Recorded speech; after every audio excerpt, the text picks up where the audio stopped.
You are Locked On Mets Postcast. Part of Locked On Sports New York on the Locked On Podcast Network. Your team every day.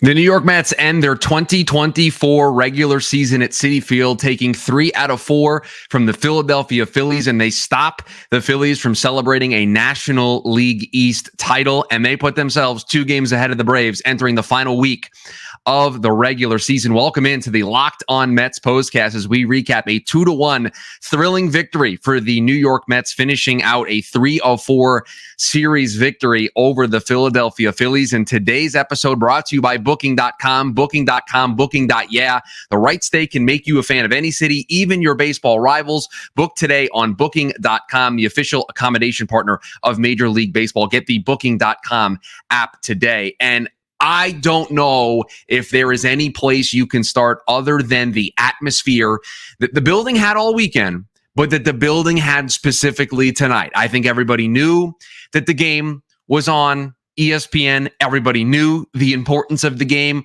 when the game started. Everybody knew what had already happened with the Braves earlier in the day. Everybody knew that the Brewers had made a big comeback over the Arizona Diamondbacks. So there was a buzz. There was an atmosphere in that crowd. And I saw a bunch of beat writers talk about it on Twitter, Anthony DiComo in particular, that he has not heard Citi Field be that level of loud since 2015. And you can understand why the crowd was so amped up, because this was a playoff type atmosphere. The first day of fall, everything on the line for this team, knowing what's in front of them with a series against the Braves and a series against the Brewers to close out the year, knowing that every one of these games is going to matter. That magic number keeps getting smaller and smaller. The wiggle room, the room for error gets smaller and smaller, and the Citi Field crowd delivered in a big way. And I was texting with a buddy while watching the game, and I don't remember a game this season that I was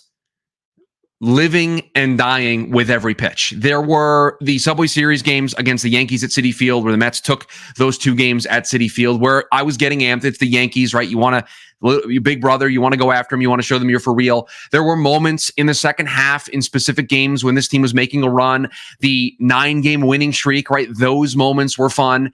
But I don't know if anything rivaled what tonight felt like. And I was just sitting at home watching the game. If anybody was there, I'm sure the atmosphere in the building was absolutely electric, but you could feel it watching the game at home. You could feel everybody in that building just knowing how big the moment was, giving Pete Alonso that standing ovation when he takes his first at bat, the standing ovation he got on what could be his final at bat in front of the Citi Field crowd for the New York Mets. But everybody saying the right things, including Carlos Mendoza pregame. I believe he said it last night in his post-game availability. He said, look, it's not going to be his last at bat here. There's a task at hand here. We know what we want to do. We want to be playing baseball here in October. So Pete's going to get more at bats than just Sunday night. He's going to have more at bats in front of the Citi Field crowd this year. We're not done yet. And I love the energy. I love the confidence. I love the messaging from the manager. And we are going to talk about the manager because I believe he deserves a lot of credit for some of the moves that he made tonight in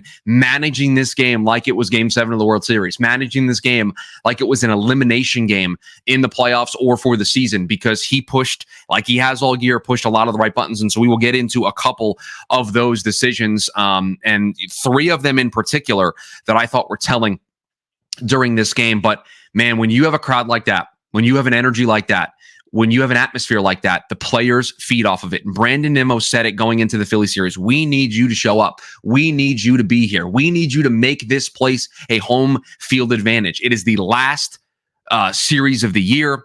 This place needs to be buzzing because we've got something special going on here. And man, did that Citi Field crowd deliver. And the cherry on top of it all, and I mentioned it in the open, is that the Phillies came into this series, and the Mets have kind of been a doormat at times for these kinds of things. The Phillies could have clinched the National League East. They could have celebrated at Citi Field that they won their first National League East title since, I believe, 2011. So it's been 13 years since the last time they had won the NL East. And the New York Mets did not allow them to do that. They did not allow them to clinch. They did not allow them to keep pace with the Dodgers for the best record in baseball. And so there's a little extra cherry on top of the sundae for what this weekend was, because there's a lot of it that mattered. In this game tonight in particular, you have the great first game of this series on Thursday. You have a bad night on the second game of the series. You bounce back and you win one to put yourself in a position to potentially take 3 out of 4 from the Philadelphia Phillies and really set yourself up to be 2 games up going into this 3-game series with the Braves, meaning that they have to sweep you if they want to take over the spot that you have in the National League wildcard race. And the New York Mets, just as they have every single moment that has been presented with them in the second half of this season, they delivered. This team, their final 45 games at home, went 33-12. If you don't think that this team understood what home field advantage means, and if you don't think this team understood that we got to win ball games at home, we got to take care of business in front of our home crowd, they did that. Again, 33-12 over their final 45 games at Citi Field in the regular season. And tonight, again, the chef's kiss, the cherry on top of stopping the Phillies from being able to clinch and the New York Mets staying with that 2-game lead. You knew going in it was going to be a tough task, but just like they have all year, they delivered. And this is where I sit. The chair that I'm sitting in right now talking to you doing this post game is the chair that I sit in while watching the game. You see that night, you can kind of see it peeking out, the nice little relaxer, the lounger. No. There's none of that while we're watching Mets baseball with the playoffs on the line. We are sitting in this chair, and tonight there wasn't a lot of sitting. There was a lot of standing. There was a lot of pacing. Again, I don't think, and I'm locked in, and we are tuned in every one of these games. We've been doing a lot of postcasts for this team,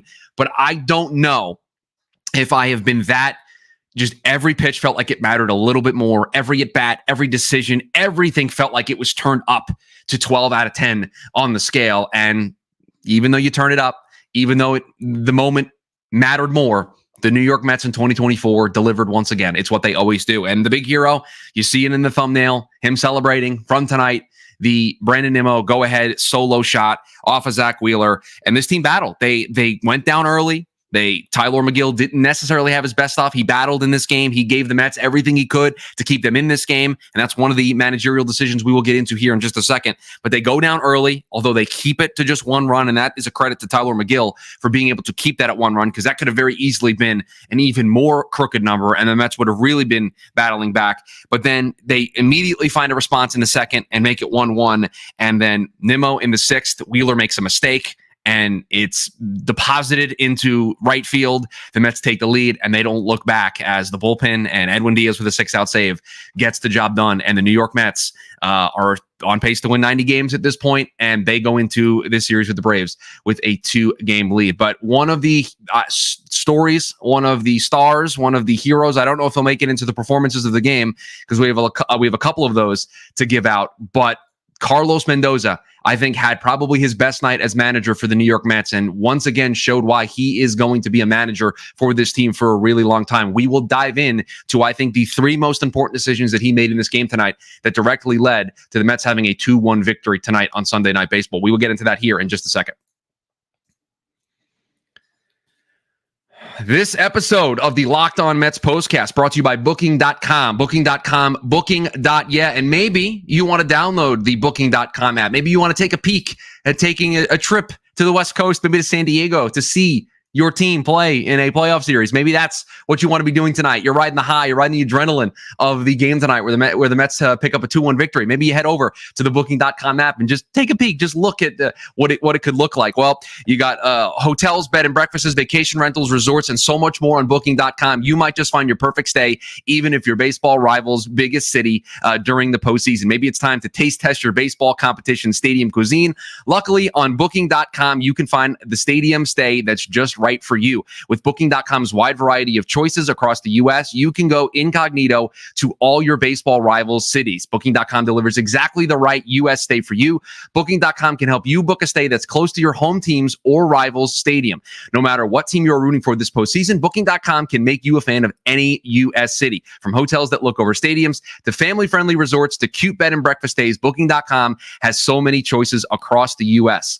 The right stay can make you a fan of any U.S. city, even your baseball rivals. Booking.com, Booking.yeah. FanDuel, we've been talking about it a lot here. NFL fans, you can start the season with a big return on FanDuel, America's #1 sportsbook. So when you get a hunch in the middle of the game, you can check out the latest stats, view live play-by-play, and so much more on the same page where you place your bets. You'll get started with $200 in bonus bets. Yes, that's $200 in bonus bets guaranteed when you place your first $5 bet. That's FanDuel.com. All right, let's talk about the manager of the New York Mets, who I thought on a big stage in an important spot showed you why he's the manager of this team, showed you why he is so highly regarded, why he was sought after for this job, why the Mets thought they hit a home run when they got Carlos Mendoza, why he is a large part of why they're in this spot that they're in. He managed tonight with 6 games left on the calendar and an important series where basically everything's on the line starting on Tuesday in Atlanta. That's where everything is going to be made or broken, is going to be in that series. But he managed tonight as an opportunity, as a way to set the stage for those 3 days in Atlanta. And what he did tonight was manage this game like it was Game 7 of the World Series, like it was an elimination game in the playoffs. And it did have that feel to it, although it wouldn't have been an elimination game. If they lost tonight, they would still have a chance. They would still have a 1-game lead over the Braves going into that series. But he managed it like it had that type of energy to it, had that type of stakes to it. And you give credit where credit is due, because I thought he made a couple of just fantastic decisions. Let's start with Tyler McGill. Didn't have his best stuff tonight. I thought relied too much on his 4-seam fastball, where we've seen that his success is being able to get the secondary fastball, his sinker, the 2-seam, right? That pitch has really been what has driven this stretch for him, where he's been really good. That 4-seam just hasn't been his best pitch. And he kind of went to it a little bit too much tonight, I thought, but he battled. But his pitch count was up. And the Phillies were making decent contact. They were putting guys on, and we were having to work out of trouble if you're the New York Mets. And Carlos Mendoza, after 4 innings, said, you know what? I'm managing this like it's a playoff baseball game. It's 1-1. I love my bullpen. I trust their ability to get me outs. We're going to them now. We're going to what we think is a strength for this team. We think our bullpen is a strength. We think it is an asset. We think it's something that's going to allow us to shorten this game and put pressure on the other team. And he went to Phil Maton for 2 innings. He got 2 innings out of Phil Maton. Then he goes to Jose Budo, and Budo gives him an inning in relief. And I thought maybe he would go Budo first to get Budo for 2 innings, and then Maton for 1, or Reed Garrett or Ryan Stanek, and then ask Diaz for another multi-out save. I thought 4 outs was going to be on the table again. Again, texting with a buddy throughout the game, and I said to him, day off tomorrow, 4 out saves on the table again, just like it was the night before. And that was the way it felt like Carlos Mendoza was managing. He was trying to get it to where we're in the 8th inning, and if I get 1 or 2 outs, I can turn to my best reliever, Edwin Diaz, who's pitching his best right now, and I can ask him to get me 3 outs. Little did I know that Carlos Mendoza had another trick up his sleeve, and that was he was going to ask Edwin Diaz to get a 6-out save, that he was going to go to his ace reliever, his A-plus reliever, and say, tonight, in this game, this is the biggest moment of the year. I need you to get us 6 outs. And the Carlos Mendoza has pushed the right buttons every single critical moment this year for this team. And tonight, I believe, was the culmination of all of those moments in the past leading to this decision to go to his closer in a game in the 8th inning when they had the 2-1 lead, and the Phillies were putting their top 3 guys up there, right? It was Schwarber, it was Turner, it was Harper. There is no situation in that game that was going to be more high leverage than that spot in the 8th inning. A 1-run lead, and the 3 best hitters for the Philadelphia Phillies stepping into the box. And so for Carlos Mendoza to say, this is the most important spot of the game, this is the real save opportunity, I'm going to go to my guy. And Edwin Diaz came in, and he did what Edwin Diaz does. He let Trey Turner get on. Trey Turner was running all over the place. It happened again in the 9th inning, and they got a bit of a break in the 9th inning with the ball hitting the bag when they were throwing down when Stott stole. But again, there are probably some people out there that didn't necessarily love seeing Edwin Diaz there in the 8th inning. But I got to tell you,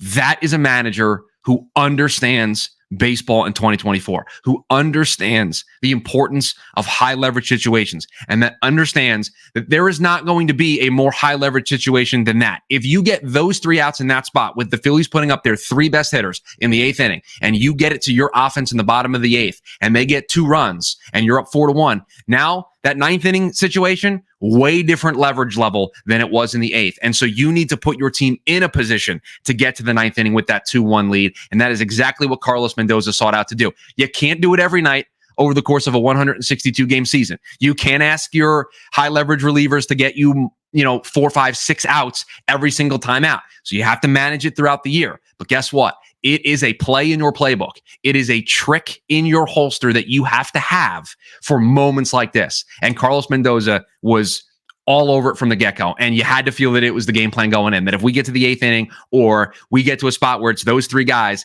Edwin Diaz, doesn't matter what inning it says up there on the scoreboard, he's coming into this game. And so again, just kudos, all the kudos in the world for Carlos Mendoza managing the game the way that he did. So pulling McGill when he did, going to his bullpen, trusting them, that was decision number 1 that I love. Decision number 2, going to Edwin Diaz in that spot in the 8th, because there's some managers that probably wouldn't have done that, and he did, and it paid off for him in a big way. And then in the 9th, and this is a little thing, and we watch a lot of this baseball team. Did you notice how when they got a guy on base and there was, you maybe started to feel that Edwin was getting a little tired, worked the night before, working 2 innings tonight. Did you notice that it wasn't Jeremy Hefner that went out there to have a conversation? It was Carlos Mendoza who went out there to have a conversation with the team. And again, that's the leader, the manager of the team, going out there, understanding the moment. I got to keep my guys locked in, and this message has to come from me. I love Hef, and he does a great job in these spots. And I think they're really good at picking the right times to send Jeremy Hefner out there to talk to the infield, talk to the pitcher, talk to Francisco Alvarez, and get a approach, get a new plan going, and really work through some trouble spots. But tonight, in that moment, in front of that crowd, that atmosphere, the game on the line in that way, the only person who I thought could deliver that message and have that meeting in that spot was Carlos Mendoza. And so again, it's a little thing. It's not going to show up anywhere. Don't know if it'll be asked about after the game. But to me, watching this game, I love that. I love seeing the manager, again, understand the moment and understand this has got to come from me.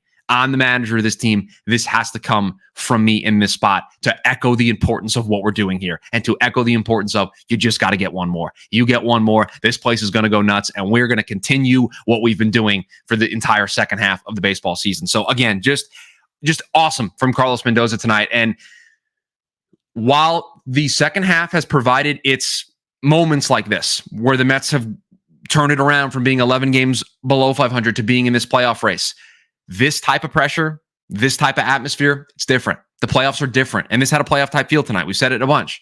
And to see Carlos Mendoza, I think, pass with flying colors in that moment should give you as a Mets fan the ultimate sigh of relief of Mendoza's got a really good feel for what he needs to do. And that doesn't mean Carlos is perfect, right? And there are times where we'll probably come on here and do a postcast. We haven't so far since doing these, but there'll be a time where we come on here and we're like, I don't love that. And I had it. I thought Budo was the right guy to come into in the 5th. Mayton comes in, does a good job, and then he goes to Budo, and clearly there was a plan. You saw what he was trying to do.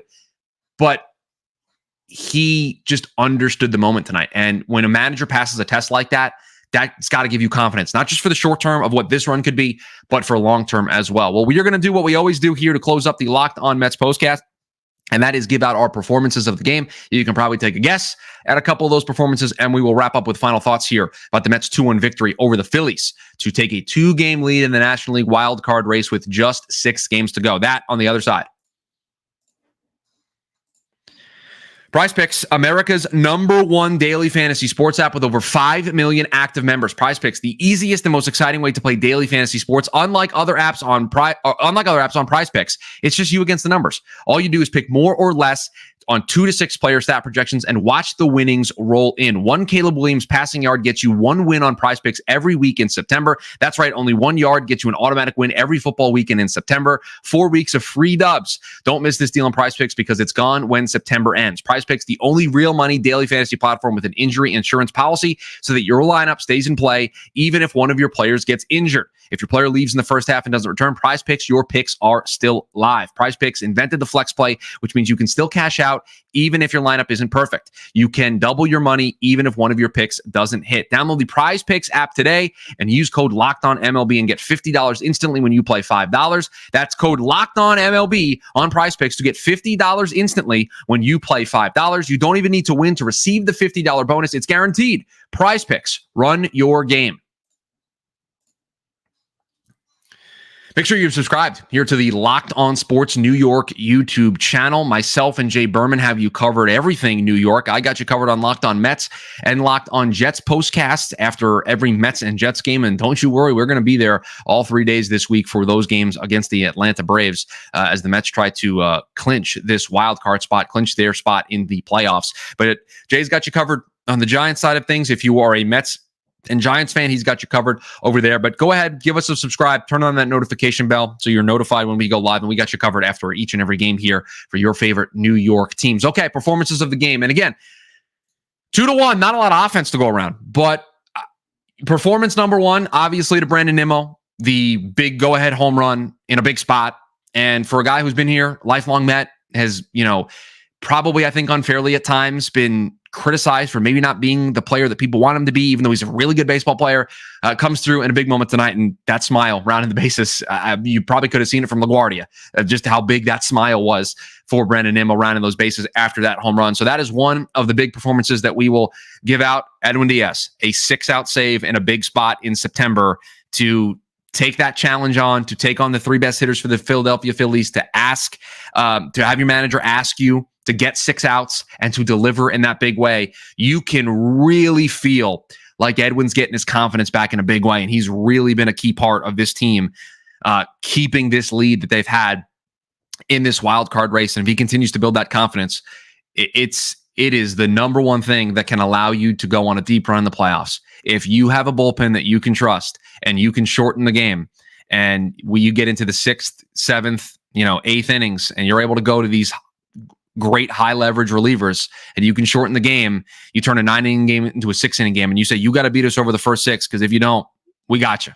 And because we got Edwin Diaz, one of the best closers in all of baseball, you better get to it before we go to him in the 8th or 9th inning. And so, again, just tip of the cap to him for a 6-out save tonight in a absolutely massive spot. And again, maybe under the radar, but Tyrone Taylor with another nice night tonight.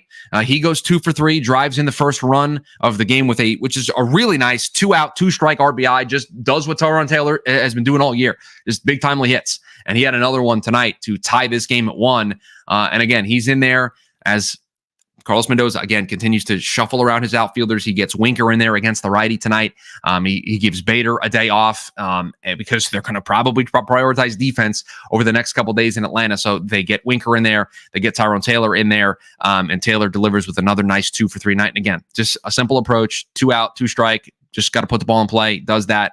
And the Mets are able to tie the game at 1. And then the Nimmo home run takes them over the top. Jose Iglesias, I believe, the hitting streak is up to 16 games now for Mr. OMG at the top. And by the way, I don't know if you saw this in the pregame, folks, but he has said that there is a remix. There is a new version of OMG that is done. It's produced. Everything's ready to go. And we are scheduled to get it October 1st, the beginning of October. So if the Mets get into the postseason and they continue playing the way that they've been playing, it looks like they're going to have a remix version of OMG with a different vibe for the playoffs. So a new anthem for the new 2024 New York Mets incoming here in just a few short days ahead of what is hopefully a playoff run for this team. But he extends his hitting streak to 16 games. So we will add him as a performances of the game. And listen, you go 0 for 4, you don't really get the performance of the game, but let's tip of the cap to Pete Alonso. It could be his last game in front of the Citi Field crowd. I love the confidence of the team to say that that's not going to be the case, but if they don't get that top wildcard spot, they're going to play 3 games on the road in the wildcard round. So they're going to have to win that series to then get a game back at Citi Field. So it is certainly within the realm of possibility that was Pete Alonso's last game in front of the Citi Field crowd. And yes, he went 0 for 4, but played good defense in the field, made a bunch of great plays in the field. Place went nuts every time he touched the ball in the field, and made a couple of nice plays to end innings and to keep the Phillies off the board and just keep things exactly where they were at 1-1. So again, 0 for 4 doesn't really get you the performance of the game, but in what could be his final start at Citi Field, his final game at Citi Field, I did want to at least acknowledge the performance that Pete had tonight and playing some really solid defense behind this Mets pitching staff. And so it is off to Atlanta. It is a day off tomorrow for the New York Mets, and then it is a 3-game series. And what the Mets have done here is they put themselves in a position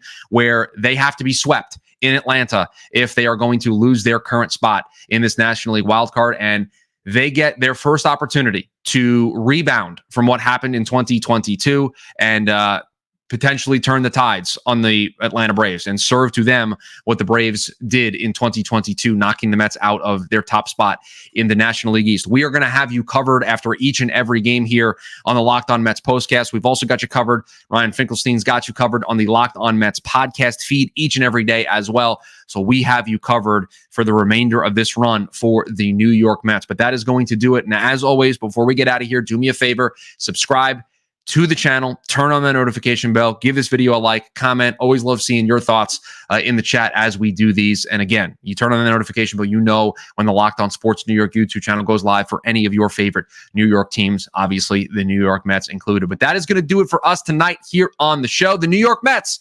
2-1 victors over the Philadelphia Phillies. They take 3 out of 4. They end their Citi Field record in 2024 on a high note. And now it is off to Atlanta for the most important series of the year. Again, that's going to do it for us tonight. We will see you Tuesday after the Mets take on the Atlanta Braves. See you, everybody.